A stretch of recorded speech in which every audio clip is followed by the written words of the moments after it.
Has anyone ever actually realized how crazy the raid on Onigashima actually was? Just imagine you're Kaido, alright? You're one of the 4 emperors of the sea, and the only thing you want is to have a nice little banquet to celebrate your alliance with Big Mom, another Yonko, and maybe childhood friend. When out of nowhere your whole establishment gets completely ransacked by pirates, samurais, minks, CP9, your own damn child, and a huge elephant that is, I'm not joking, 35,000 meters tall. An elephant 35,000 meters tall is pulling up to throw down, and that's not even the worst of it. But we'll get to that later. But for this episode, we're going to start at the very beginning of the raid with a character called Kinemon. Now Kinemon is the reason for all of this chaos in the first place. He organized the whole entire raid because him and the rest of the scabbards want to get revenge against Kaido and Orochi for their former Lord Odin. So now imagine you're Kinemon. You have just organized what you thought would be the biggest all-out brawl this land has ever seen when absolutely no one shows up. You really thought you were about to pull up on Kaido with Superman, Batman and the whole bloody Avengers, and now you're left with a child, a man turtle, a ninja dwarf, a talking dog and Picasso himself, alright? Things are not looking the best for you, but despite all that, you're still willing to go and risk your life to take down Kaido, so you all soldier on. You all get into an old ass rowboat to head for Onigashima, and you don't even make it 10 seconds without finding out that one of you is a traitor. Just imagine that. Imagine you've gathered up all the courage to set out to Onigashima after literally no one arrived, and your main man, who literally came with you 20 years into the future, is now betraying you. Like, the disrespect from Oda to Kinemon is crazy. The poor guy. And to make things even worse, your betrayer has now kidnapped Odin's son and threatens to bring him to Orochi for his execution. When suddenly 3 ships arrive out of nowhere, and on those ships we have a lunatic, a nutjob, a crazy surgeon, and your biggest sigh of relief ever, because you knew damn well you wouldn't even seen Onigashima, let alone manage to defeat an emperor of the sea and his whole frickin' army of literal human animal super soldiers. So now with your newfound confidence, you press on towards Onigashima until you reach Tori's Gate. At Tori's Gate, you decide it would be a good idea to sit down, gather up and plan your attack. But after a few minutes of planning, you notice that one of the ships is missing. Worried, you look over at Tori's Gate only to see complete and utter mayhem. Terrified, you try to rush over to lend your assistance when you look up and you see this lunatic flying through the air, stretching his arm up towards the heavens, proceeds to, I'm not joking, ignite his arm on fire and slam it back into the ground, decimating the area. I mean, imagine watching that. You and everyone else is in utter shock as they proceed to thank you for choosing such good allies. Now that we're almost at Onigashima, we're going to switch to the perspective of Queen, Kaido's left-hand man, with his epithet being Queen the Plague.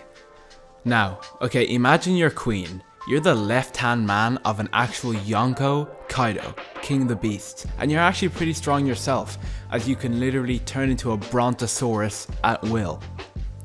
But to add a bit of context here, we need to go back to the events that happened at Udon Prison. So you're the man in charge of Udon, you're the big man upstairs if you will, and you've received word that Monkey D. Luffy has been imprisoned there after he lost his fight with Kaido. You don't think very much of it, but you do send some extra soldiers over there just in case. And after a while, you then receive more word that there is a rebellion in the prison. And as the man in charge, it's your duty to go over there and see what's happening. So once you get there, you kind of get everything in order, you know. You've trapped Luffy with an explosive around his neck and things are going smoothly. When out of nowhere, the Emperor of the Sea, Big Mom, appears and starts demanding red bean soup. Like, imagine that. You're just doing your job, minding your own business, when a literal Emperor of the Sea breaks down the door and starts demanding the one thing you cherish most in life. Obviously you're insulted, right? So you go to start to fight her. You don't care that she's a Yonko or whatever, no one messes with your red bean soup. So you launch one of your biggest attacks you have and it does absolutely 0 damage. Then this absolute beast of woman starts charging at you. Terrified, you think your life is about to be over. You can see death himself approaching when she, I'm not joking, falls asleep right before she can attack you. And with 0 hesitation at all, you take full advantage of the situation by completely wrapping her in sea prison stone chains and giving her an ultra overdose of sleeping pills. that it's the equivalent of a war crime. That's how much you gave her. I mean enough to take out a whole civilization. Anyway, you immediately take her away without batting an eye to the remaining state of the prison, because it was kind of fine when you left, and you know the warden Babanuki is a kind of trustworthy guy. Then, later, you get a call from Babanuki saying that all the prisoners are in their cells and that the prison is doing fine. Now, back to Onigashima. So, in Onigashima, you're just trying to enjoy your banquet and your red bean soup when out of nowhere, the bloody Akazaya 9 appear and start charging at your captain. The goddamn Akazaya 9, a legendary group of samurai that have been dead for like 20 years. Well anyway, they go upstairs to fight Kaido and everything seems to be in control. In fact, you start to make fun of the remaining intruders about how you have over 30,000 troops and that they'll never be able to win. When all of a sudden you get a phone call, you're like, oh, what is it now? The voice at the other end screams, "It's an emergency! Thousands of intruders are pouring in from the back of the castle!" Oh. That's impossible. We are literally an island in the middle of the ocean, governed by an emperor of the sea. And then you get 3 more calls. "This is Point B in the castle hallways. The samurai troops joined up with Roronor Zoro. This is Point C. The samurai who got caught in the flower capital are here." What the hell, man? The former warlord Law just showed up too. We're getting overwhelmed out here. The enemy troops are teaming up. What'd you say? Master Queen! You guys have more bad news? And after hearing this, you kind of go into a state of shock. You're having trouble comprehending what the fuck is going on.